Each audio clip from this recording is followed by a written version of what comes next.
پیارے ویورز السلام علیکم۔ امید کرتا ہوں آپ سب لوگ خیر و عافیت سے ہوں گے۔ کسی سے اپنی عقیدت کو ظاہر کرنے کے لیے ہمارے ہاں زیادہ تر لفظ عشق استعمال کیا جاتا ہے، اور یہ سمجھا جاتا ہے کہ یہ لفظ ہماری محبت اور عقیدت کو بالکل صحیح انداز سے واضح کر دیتا ہے، جبکہ حقیقت یہ ہے کہ عشق اور محبت و عقیدت میں بہت فرق ہے۔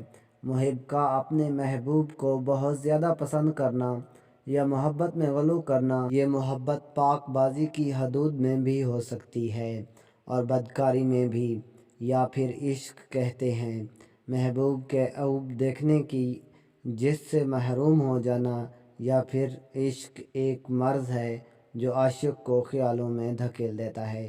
پیارے ویورز، آج کی یہی تھی چھوٹی ویڈیو۔ ملتے ہیں نیکسٹ ویڈیو میں، تب تک اپنا اور اپنے پیاروں کا خیال رکھیے گا۔ Thanks for watching.